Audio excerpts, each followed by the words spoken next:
김종인 대표의 발언이 있겠습니다.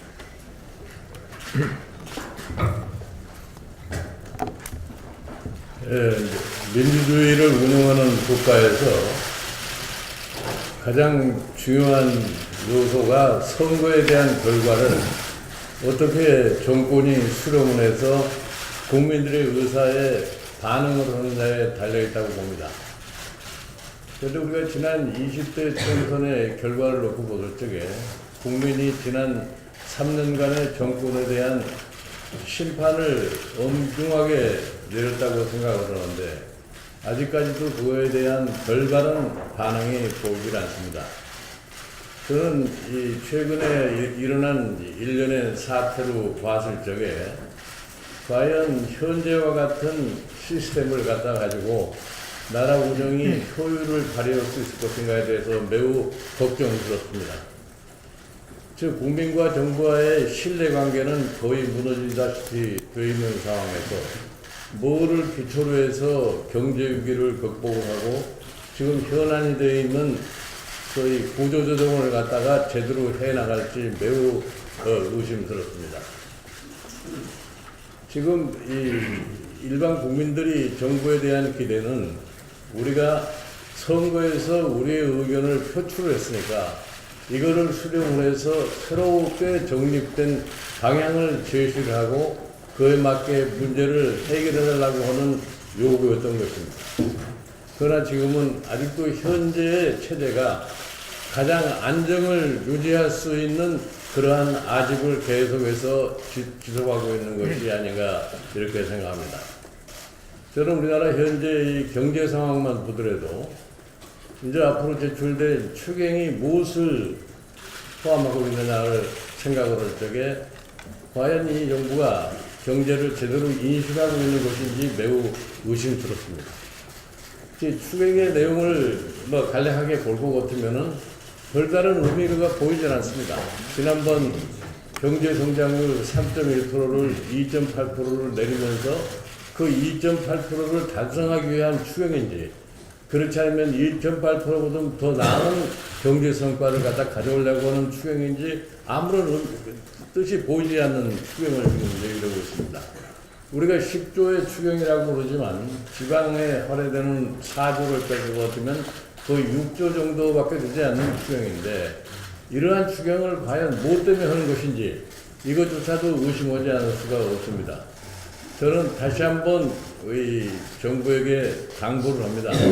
제발 좀 민심을 제대로 인식을 하고 현 상황이 과연 어떻다고 하는 것을 제대로 파악을 하고서 국정 운영을 갖다가 임해 주시길 바랍니다.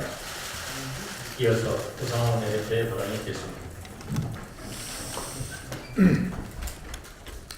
제가 민정수석 관련돼서 여러 번 얘기했는데 정말 거꾸로 가고 있습니다. 제가 민정수석에게 대통령의 치마폭에 숨지 마라 이렇게 이야기했는데 오히려 대통령이 나서서 방어막을 쳐주었습니다. 대통령이 직접 국민과의 정면 대결을 선언하신 것입니다. 이렇게 하신다 그러면 총선전으로 돌아가시는 겁니다. 일방통행, 오만, 오기, 독선, 다시 이런 용어들이 박근혜 정권을 규정하는 그러한 단어가 될 것입니다. 언론에서 보도된 대로 사실은 진경준 현직 검사장이 구속되는 초유의 사건만으로도 그 검증 실패의 책임을 지고 물러나야 하는 자리입니다. 그런데 이제는 오히려 민정수석이라는 자리가 의혹 해소를 막는 자리로 활용되는 그런 선례가 되고 있습니다. 어떻게 이럴 수가 있습니까? 결백하다면 오히려 더 물러나서 떳떳이 진실을 밝히는 것이 당당하지 이렇게 그 막강한 자리를 차고 앉아서 언론 간담회를 하고 대통령이 보호하도록 만들고 이렇게 해서야 나라가 제대로 돌아가는 것이겠습니까? 지금이라도 대통령은 국민들을 실망시키지 말고 전면적인 인사쇄신, 전면 개혁을 통해서 국정 운영의 방식을 바꿔야 합니다. 국민들과 소통하고 국민의 목소리에 귀 기울이는 그런 대통령이 되어주실 것을 당부드립니다. 민정수석도 본인 때문에 이 정부에 부담을 주는 그런 행동을 해서는 안 될 것입니다. 민정수석이라는 자리가 본인의 명예회복을 위해서 활용되어야 하는 그런 자리가 아니라는 점 잘 아실 것이라고 다시 한번 경고합니다. 백남기 농민이 사경을 헤매신 지 252일째입니다. 모두가 안타까워하고 있는 가운데 사태 해결은 여전히 제자리 걸음을 하고 있습니다. 정권의 비협조적인 태도 때문에 진상규명을 위한 청문회, 책임자 처벌을 위한 수사, 피해 배상을 위한 배상 심의 등 그 어떤 것도 진척이 없습니다. 법원은 경찰의 과잉 진압이 위법하다고 이미 판결을 내렸습니다. 그런데 정작 백남기 농민을 위한 조사는 아무것도 진행되고 있지 않습니다. 반드시 청문회를 열고 살수 발포 명령 책임자들에 대해서 반드시 책임을 묻는 그러한 국회의 노력을 다하도록 하겠습니다. 다시 한번 새누리당의 청문회 수용과 검찰의 즉각적인 수사를 촉구합니다. 제가 그 이방희 간사 출신으로 사실은 꽤 오래 참았습니다. KBS 이제는 좀 경고해야 되겠습니다. 사드 관련해서 또 부당한 보도의 지침으로 공안 모의를 시도했다고 합니다. 개탄스럽습니다. KBS 전국 기자협회 성명에 따르면 성주시 외부 세력 개입을 부각시키라는 내부 지침을 내렸다는 것입니다. 그래서 이 리포트를 비정상적으로 리포트가 되었다는 것입니다. 있을 수도 없고 있어서는 안 되는 일들이 계속되고 있습니다. 이런 식의 보도가 계속될 것 같으면 이것을 어떻게 야당이 그대로 가만히 보고 있을 수 있겠습니까? 특히 이것이 윗선에서 지시했다, 이렇게 어쩔 수 없었다, 이런 반응들이 나오고 있습니다. 만약 이런 식으로 하시면 KBS 사장, 보도본부장, 보도국장, 정치부장 국회에 와서 단단히 해명을 해야 될 것입니다. 필요하다면 상임위 차원에서 청문회라도 해야 할 판입니다. 이 공영방송의 보도 개입, 그리고 정권과의 유착, 공영방송에 대한 정권 차원의 보도 압력, 이런 것들은 정말로 후진 국가에서나 있을 수 있는 일입니다. 상당수의 권력층들은 이런 행위를 매우 당연하게 생각하시는 모양인데, 방송의 중립성, 공영성, 공정성은 생명과 같은 것입니다. 이것을 간부들이 혹은 홍보수석이 함부로 훼손할 수 있는 가치라고 생각하시는 것은 민주주의를 훼손한다는 점에서 반민주주의적인 것입니다. KBS 사장은 경영에 전념하고 보도는 보도하는 기자들과 보도 책임자들에게 맡기시는 그러한 KBS의 룰을 지켜주실 것을 다시 한번 당부하고, 이것이 한 번만 더 재발되면 국회에서 반드시 바로잡을 것이라는 점을 경고하고자 합니다. 이상입니다. 이어서 양승조 비대위원의 발언이 있겠습니다.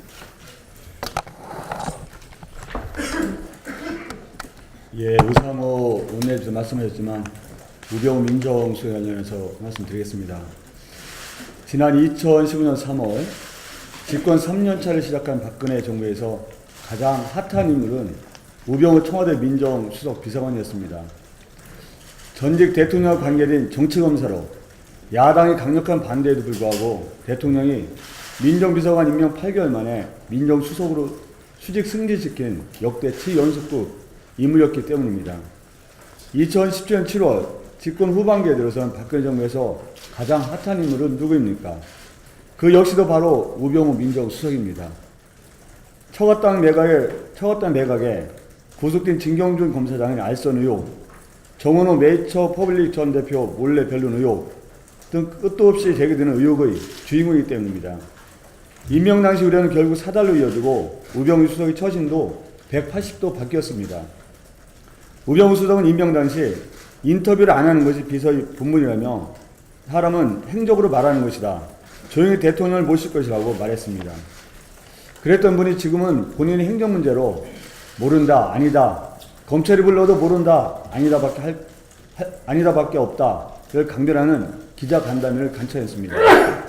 처신이 변하는 둘째치고 이는 제대로 수사에 응하지 않겠다는 선전포고인 것입니다.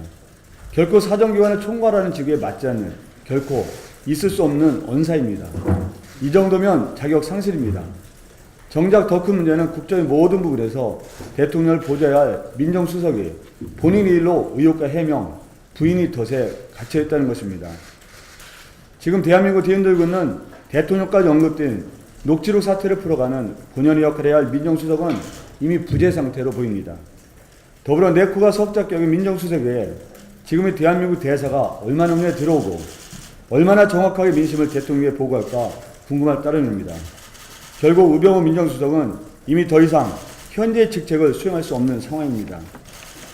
직책 수행이 어려운 민정수석의 자리는 결코 대통령에도 국가에게도 도움이 되지 못할 것입니다.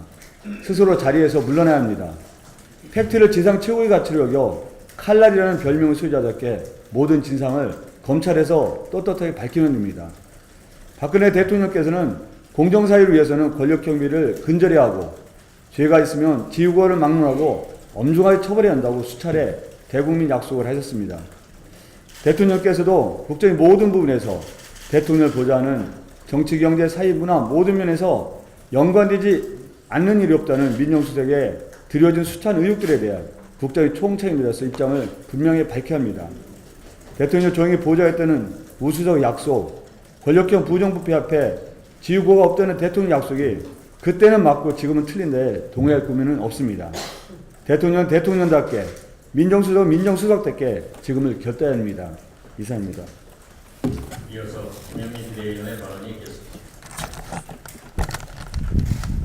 오늘 수령이 국무회의에서 오후 늦게 의결이 된다고 합니다. 그래서 아마 엠바고가 걸려 있어서 여러분들 기사 쓰시는 데는 맞춰서 쓰셨으면 하고요.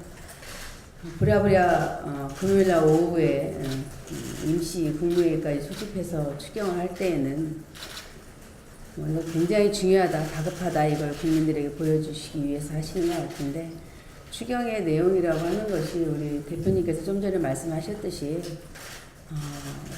이거 하려고 추경하나? 이거 해서 무슨 의미가 있을까? 이런 생각이 드는 게 이번 추경을 보는 저희들의 생각입니다. 추경의 내용이라는 게 실제로는 10조가 좀 넘는다 그러지만 이것저것 다 떼고 나면 4조 5천억 남짓한 추경입니다. 4조 5천억짜리 추경으로 과연 무슨 일을 할 수 있을까 이런 생각이 첫 번째 들고요. 두 번째는 이번 추경에서 수출입은행하고 산업은행에 대한 출자가 있습니다. 정부에서 직접 지원을 하는데 저희가 전에 그 대우조선해양이 문제가 생겼을 때 한국은행에서 자본확충 펀드를 이용해서 정부에서 하려고 하는 것에 대해서 그런 식의 꼼수를 쓰지 말고 직접 출자하는 방식으로 하라 그랬는데 이게 이제 받아들여진 것은 다행으로 생각을 합니다. 그런데 이 과정에서 지금 한국은행 꼴이 좀 말이 아닙니다. 한국은행, 중앙은행이 이렇게 정부에 이렇게 끌려다니다가 이대로 가면은 자본확충 펀드 만들겠다고 한 것 자체가 지금 없던 일이 되거나 별 의미 없는 일로 되고 맙니다. 그래서 한국 중앙은행이 이런 식으로 끌려다니는 이런 일들은 더 이상 없었으면 좋겠다 이런 거고요. 이왕에 이렇게 그 정부가 직접적으로 대우조선해양에 또 돈을 붓는 거죠. 결과적으로는 산업은행하고 수출입은행이 주는 거지만 밑빠진 독에 물 붓기를 언제까지 해야 될지 이것에 대해서는 분명한 규명과 책임자에 대한 책임을 묻는 그런 일들이 좀 뒤따라야 된다 이런 생각이 들고요. 세 번째는 누리과정 문제입니다. 정부는 이번에 그 지방 정부의 교육지정 교부금이 내려가기 때문에 누리과정 문제는 거기서 쓰면 된다 이렇게 얘기를 하는데요. 저희가 누차 얘기했듯이 이번에 그 지방교육청에 내려가는 지방교육지정 교부금은 이게 세수가 좀 늘어서 한 거기 때문에 내년에 지방교육청에 갈 돈입니다. 내년에 지방교육청에 쓸 돈을 올해 주면서 그 돈으로 누리과정 하라고 하는 것은 지방교육청 입장에서는 부당하다고 얘기할 수밖에 없습니다. 내년에 우리가 쓸 돈 올해 주면서 마치 새로운 돈 주는 것처럼 지금 생색을 내는 건데 이건 맞지 않고요. 누리과정 문제를 어떻게 할 것인지 정부는 답을 줘야 합니다. 답을 주지 않으면은 이거 매년 이렇게 국회에서 싸워야 합니다. 국회에서 싸워야 되고 현장은 현장대로 혼란스럽고 그래서 이 문제에 대한 답을 주시고요. 그 다음에 지금 교육 현장에서 대혼란이 일어나는 것이 우레탄 운동장에 대한 그 발암물질 나와가지고 이게 지금 폐쇄가 돼가지고요. 지금 방학이기 때문에 지금 학교에서 다 막아놓고 있는데 학부모나 아이들은 개학하면 이거 쓰는 걸로 합니다. 그런데 지금 전국의 수백 개의 학교에서 발암물질이 들어있는 우레탄 때문에 이 난리가 났는데 이거를 해결하는 것도 지방교육청에서 해야 됩니다. 그런데 지금 누리과정 예산도 안 주고 내년 예산 갖다 쓰고 거기에서 또 우레탄도 하라 그러고 이렇게 하면 되면은 정부가 지방교육청을 다시 말하면 우리 아이들이 교육 현장을 고문하는 겁니다. 여기에 대한 답을 주시기 바랍니다.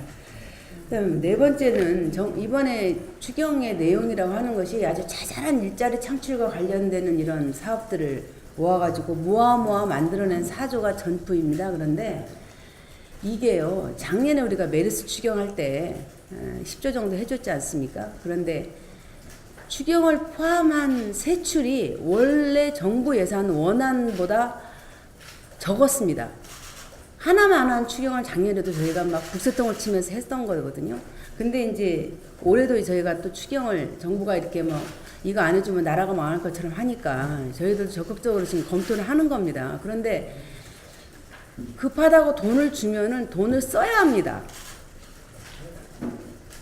돈을 줬는데 안 쓰고 원래 추경을 안 한 것보다 돈을 안 쓴 예산을 결산하라고 가져오고 이러면 왜 추경을 했는지에 대한 목적이 또 왔다 갔다 하는 거죠. 없어지는 거죠. 그래서 분명하게 써야 된다라는 거고 또 이 채워진 사업이라고 하는 게 그 불용이 많았던 사업들을 또 다시 왔어요. 그래서 이게 추경을 하기 위해서 만든 추경인지 아니면 실제로 현장에서 국민들의 생활을 좀 나아지게 하고 경제가 조금씩이라도 도움이 되게 하기 위한 추경인지에 대해서 정부가 좀 책임 있게 행동하시고 바라고 아까 제가 말씀드린 몇 가지 문제에 대해서는 답을 주셔야 저희 야당에서도 이 땡볕에 나와서 의결이 하는 의미가 있다 이런 말씀을 드리겠습니다.